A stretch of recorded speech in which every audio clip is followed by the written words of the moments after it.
Well, I'm about to hurt a few people's feelings, I'm sure, but so the Datacolor light flash meter, this thing works and it works well.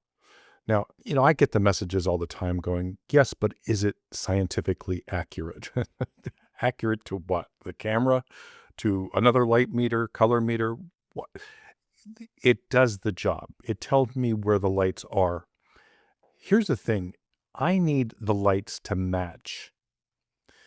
And these lights, when you dial in a specific color, it's not always, it's probably never accurate on the flat or on the light itself, on the LED. So dialing in 5600 Kelvin and you use the light meter and it's, you know, 4000 or 51, and then the other one is another number, not to mention when you add the modifiers, each modifier may have its own color shift. That's the issue. So using this to match your lighting to what you're shooting, that's as accurate it has to be. So this softbox, this was pushing a little cooler than the umbrella that's behind me, which I'm using for the fill. I just need to get these things to match and then put it in the camera as the same. So I'm shooting at 5800 Kelvin. I want them to match so I don't have color shifts within the lighting scenario itself. In other words, the two lights are going to match, and then I can add the Kelvin. Now, here it is without, and here it is with. It seems a little bit warm, but this is what it came out of camera. But that first image is absolutely horrible, and I'm getting two different color tones there. After I adjust these things with the color meter, I'm getting the same light out of each, the same color. I was able to, there was a green shift on the umbrella one. I can correct for the shift, and then the colors match. That's why I use this. That's why it's so important to me. And it's even more important when I'm using strobe along with LEDs or strobe with ambient. It helps me correct the lighting in that scenario. It does not have to be balls on accurate. Okay, I'm just going to share the shoot with you a little bit now that we have that out of the way. If you get one, you're going to appreciate it. I promise you. We're just doing a casual shoot today.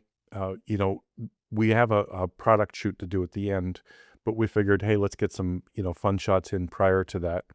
And I can only show you like one or two of the product shots, but that's at the end.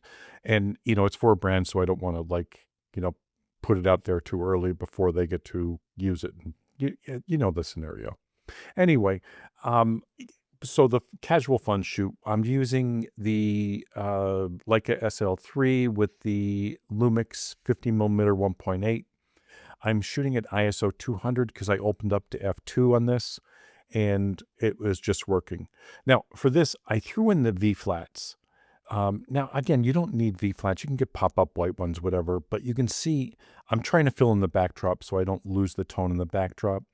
And these V-flats help quite a bit. Now, I shut the fill light off, and I'm just using the main light. I'm still at ISO 200. Moving her closer to the backdrop will lighten that backdrop a little bit. Pulling her away from it, obviously it'll change the aperture, and it'll cool that backdrop off quite a bit. So I want to keep her as close as possible and use the V-flats just to wrap her in light. Because of the down angle of the softbox, I'm still going to get the shadows that I want, to create that 3D look. But I'm going to pull these out just a little bit, blow them out just a little bit more than normal. And we'll get to that point where I'm just, raising up the exposure a little bit to make them a little bit brighter and lighter.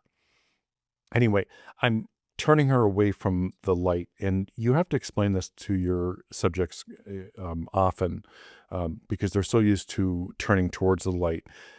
That turning away from the light with the body and turning towards the light with the head will always thin them out. And, don't say that, it's just, but just say, it looks better when your body's turned away from the light and your head's turned towards the light. it does make a difference. And if you show it to them on camera without saying anything, saying, "Hey, this is, you facing me direct and this is you turned away. What do you like better?" Now, obviously, when their hands are in front or their arms are in front of them, you can do that straight on shot, but it's still better just to turn them just a little bit.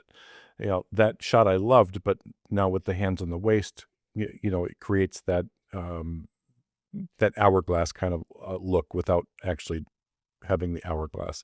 Again, I just have her turn just a little bit to the, her right, uh, our left, or her left, our right. Wow, that's confusing. Anyway, and you can see the difference that it makes. That little bit of a twist in your subject's body is going to make all the difference in the world. Bringing up the curves and the angles. So make sure you remember that and do that while you're shooting. LEDs, it makes it a lot easier because you get to see the light as it's coming through, and it's just nice. Anyway, this was a fun shoot. I had a blast with her. She wanted to wear this dress and that first outfit prior to doing the commercial side of this, and they turned out great. We were both really thrilled with them, and we had a lot of fun. Great conversation, catching up on everything. For her, it's boyfriends, and for me, it's just catching up on her family and everything else. This is out of focus, and I love it so much because it's motion blur. It's not out of focus. It was motion blur. Don't overanalyze your images. If it's a good image, use it. Nobody's gonna pixel peep this stuff. Anyway, thanks for watching as always. Hope to see you again soon.